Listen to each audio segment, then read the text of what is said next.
Hey guys, it is NCS Fan 001 here for the road to Platinum number 666. Today's game was Saw 2 Flesh and Blood for the PS3. Yes, we're back on the PS3. Good God, it takes so long to load the trophies onto here nowadays. It's kind of hilarious. But anyway, Saw 2 is not a particularly difficult Platinum trophy. However, I will say that this game is pretty difficult to find, especially for a reasonable price. I was able to get a used copy of it because Ghost actually saw it on Amazon and sent me the link or whatever, but I was able to get a used copy for like $42 or something, which is a really, really good price because oftentimes this game is selling for like $80 to $100.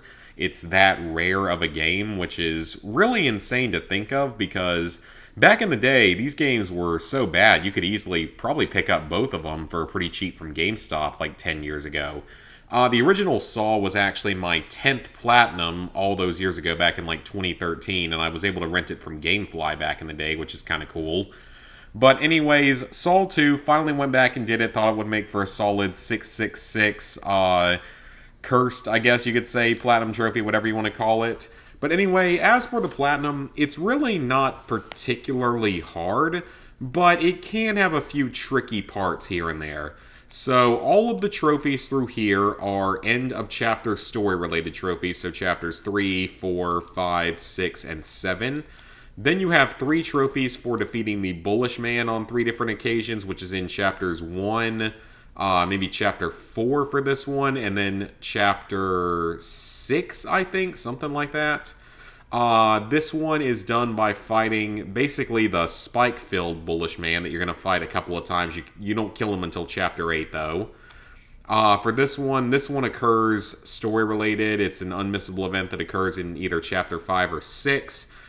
This is basically for defeating the final major enemy in the game at the end of chapter 8. This occurs during chapter 6, I believe it is. Then you have a whole bunch of collectible trophies. You have to find 25 puzzle pieces. You have to find 50 case files. And then, for some reason, I skipped this. You have to find 7 Billy puppets. And you have to find 20 audio logs. So there are a lot of collectibles in this game, but thankfully there are some good collectible guides out there. I actually followed a YouTube video guide. I think it was an Addicted Gamer made it. So I just followed his guide, and I was able to find all the collectibles on my first playthrough with no problems, except for one that I missed because I misunderstood his instructions. So that wasn't on him, that was on me for accidentally misunderstanding some instructions. So I did have to go back and clean up one collectible from one chapter, maybe like chapter 4 or 5.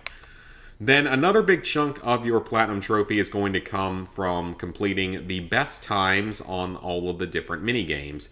So you have to get the best time on both the normal and insane versions of point-to-point, polarized circuit, kaleidoscope, jigsaw box, weapons case, dial puzzle, lights out, and lock picking. So we'll go back up to the top of this set. The point-to-point minigame is a circuit connection puzzle where you just basically have to rotate circuits to make the color go from its start to its finish, though at later points in the game you can have up to 3 colors you have to connect.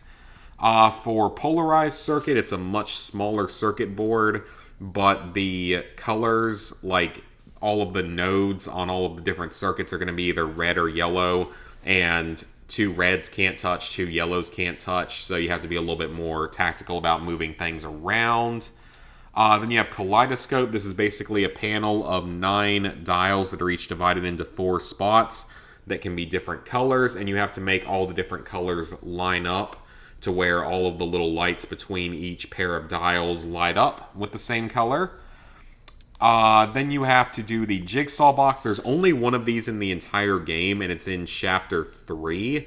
It's the only one I can remember, unless there was another one that I completely forgot, but I think there's only this one. So it's during chapter 3, and there's, I want to say, 3 different layouts for normal and 5 different layouts for insane. Xbox 360 or TrueAchievements.com actually has a set of pictures of all the solutions for insane. I don't think anyone has one for the normal ones, but there's fewer of them, so it's a little bit easier to work out. The weapons case minigame is basically just there's going to be a pin going through, and you have to rotate all of the little gear walls out of the way. Pretty simple. The dial puzzle, there's only a few of these in the game, but there's one literally right at the beginning of the game, like right after you escape the eye trap at the very beginning of the game. And that one's definitely the easiest to do this on because I'm not even sure what the exact solutions are for some of the others or what specifically counts as a dial puzzle, because there were a few things that seemed like they could have, but I don't know if they did. The lights out minigame is basically you're going to get a board of 9 lit up squares. Certain ones will be lit up and you have to turn them all off, and hitting one affects all the ones around it.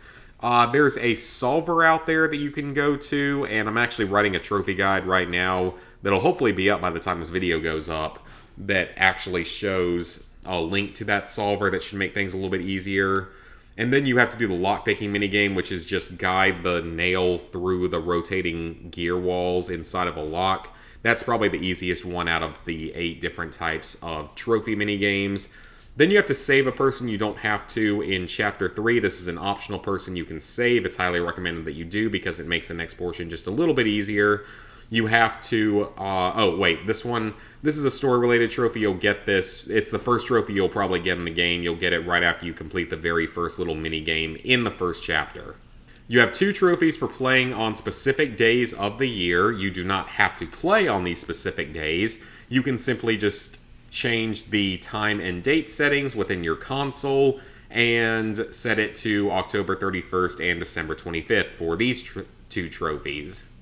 Then you have the 2 ending trophies, so it is highly recommended that during your main playthrough of the game that you have Campbell survive his test at the beginning of Chapter 1, and then once you complete Chapter 8, you will get this trophy.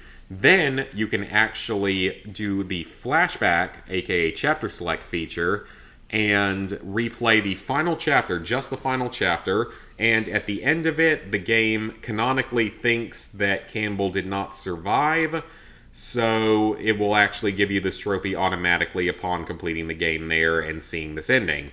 Finally, you just have to watch the credits, which can be done either at the end of your playthrough or from the main menu, and you have to enter the Konami code, which is actually the last trophy I got. It's why it looked like there was nothing happening during the actual video that I did, the first little video portion, so I do apologize if that was kind of boring, but honestly, I don't think you guys want to see too much of this game because it's really not a good game. Again, it's not a particularly hard platinum by any means. I would say it's like a 3.5 out of 10, but it is not a good game, and I would definitely say that unless you really are into some of these old shitter PS3 games, probably want to avoid this one. So, level 805, 2%, 24,657 total trophies. Man, the PS3 is slow. 666 platinums, 4,238 golds, 6,551 silvers, 13,202 bronzes.